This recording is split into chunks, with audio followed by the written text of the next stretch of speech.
দেখতো তাহলে এটা কোনো কথা হলো? 3 বছর প্রেম করার পর আমার ওই প্রেমিকার বাপ অন্যজনের সাথে বিয়ে দিছে। কানতে কানতে আমার চোখের পানি আর লাখের ফুটে গেস্ত হয়ে যাচ্ছে। এই যে সাইনবোর্ড বানাছি, এই সাইনবোর্ডটা নিয়ে যে ওই মায়ের বাড়ির আক্তারে বসমু, যতক্ষণ পর্যন্ত আমার দাবি নামে না নিবে ততক্ষণ পর্যন্ত আমার হরতাল চাকাই যাবে। এই যে বসনু, ওটা হচ্ছে আমার প্রেমিকার বাড়ি। যতক্ষণ পর্যন্ত আমার দায়িত্ব না মেনে নিবে আর জামাই হিসাবে না মানবে ততক্ষণ পর্যন্ত আমি ওটার বান্দা লয়। এই 5-7 দিন না হলে আমার 10-15 দিন, যে কদিন লাগে আমি এর থেকে উঠি না। খালি একটাই সংলাপ হবে, বউ চাই, বউ চাই, বউ চাই। এই রে কষ্ট রে, এত ভালোবাসার মধ্যে কষ্ট আগে বুঝিনি, আগে বুঝিনি ভালোবাসার মধ্যে কষ্ট। এই লকডাউনের কথা শুনেও চলে আসলো বিদেশ থেকে, খালি বউ চাও বউ চাও করতে করতে। এটা কোনো কথা হলো?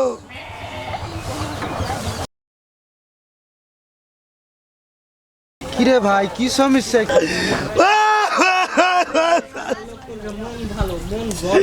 ওরে ভাই কানছেন কেন, কি হয়েছে ভাই? আরে ভাই কান্দি আর শোকে, এই যে লেখা আছে দেখে পাচ্ছেন না, খালি আমার একটাই চাওয়া, বউ চাই, বউ চাই, বউ চাই। এখানে তো লেখা আছে খালি বউ চাই, বউ চাই। তো বউ আছে কোথায়? বউ চাই, বউ পাবে কোথায়? বউ কি আমার এখন আর আছে রে ভাই? অন্যজনের হয়ে গেছে।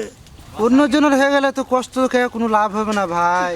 এসব কি বলেন ভাই? কষ্ট করবো না মানে? 3টা বছর প্রেম করেছি, আমার সাথে কথা ছিল বিদেশ থেকে ঘুরে আসলে ওই মায়ের বাপ আমার সাথে বিয়ে দিবে, কিন্তু অন্যজনের সাথে দিছে ভাই। এই জন্য আমি একদম দাবি না বসেছি, যতক্ষণ পর্যন্ত আমার দাবি না মানা নিবে ততক্ষণ পর্যন্ত আমি ছাড়া দেবো না। ও ভাই কান্দেন না ভাই, বউ পাবে না ভাই, বউ পাবে না, বউ চলে গেছে ভাই রে। চলেন চাই, বুঝতে পারছেন ভাই? না ভাই, যতই বুঝাও ভাই, আমি যাবার বাদনা লয়, বউ লিয়া গে যাবো। ও ভাই বউ লিয়ে চলে গেছে ভাই, বিয়ে হয়ে গেছে আরেকজনের সাথে, বউ আর পাওয়া যাবে না ভাই। চলেন আচ্ছা ভাই ঠিক আছে, আমার বুঝ আমি বুঝি, আপনি এখন যান, যান ভাই যান। তো ঠিক আছে ভাই, আপনি বসে থাকেন সারাদিন, সারাদিন 24 ঘন্টা বসে থাকেন, আপনি বউ পাবেন না। দেখতো তাহলে এটা কি ধরনের কথা?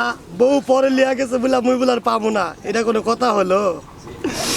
যতক্ষণ পর্যন্ত নাইনা লিবে না ওই ছুরির বাপ আমি ওটার বান্দা লয়।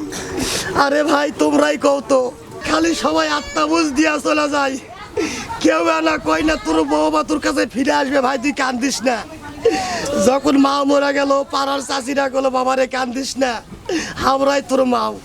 বাপ মরা গেল সবাই কলে একই কথা, চাচা কান্দিস না, ভাসনা কান্দিস না, আমরাই তোর বাপ। কিন্তু বউ অন্যজনের সাথে চলে গেছে, মানে প্রেমিকা চলে গেছে, কেউ আর কয় না আমার বেটি তোর প্রেমিকা বাবা, ততি ধান্না তোর অবস্থা থাকিস না। এটা কোনো কথা হলো? আর কত কানবো আমি? 3টা বছর প্রেম করেছি, কি দেয়নি মেয়েটাকে আমি? শাড়ি কিনা দিছি, লুঙ্গি কিনা দিছি, ব্লাউজ কিনা দিছি, পেটিকোট কিনা দিছি, আপেল কমলা সহকারে যত জিনিস আছে তত জিনিস দিছি, বিদেশ থেকে টাকা পর্যন্ত দিছি। এই দুঃখের সময় যদি কেউ পাশে না দেয়, যদি কয় বউ পাওয়া যাবে না, তাহলে কি আর সমাজ হয়? কদিন তাহলে কি একটা দুঃখের মধ্যে আমি আছি। তোমার দুঃখ তো অনেকক্ষণ ধরে শুনলু ভাই, যে যাওয়া সে চলে গেছে, এত দুঃখ করে লাভ নাই ভাই, যে যাওয়া সে যাবেই।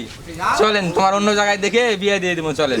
ওই ভাই আমার বউ একটা চাই অন্য জায়গা হোক, আর বাংলাদেশের শেষ মাথারই হোক না কে ভাই, আমার একটা বউ চাই ভাই। সত্যি বিয়া দিবেন তো? হ্যাঁ সত্যি বিয়ে দিব। সত্যি? হ্যাঁ সত্যি দিব। তোমার কান থেকে কও সত্যি দিবেন বিয়া? সত্যি বিয়ে দিব। আরে তোমার কান থেকে কও সত্যি দিব। চলো আচ্ছা চলো চলো।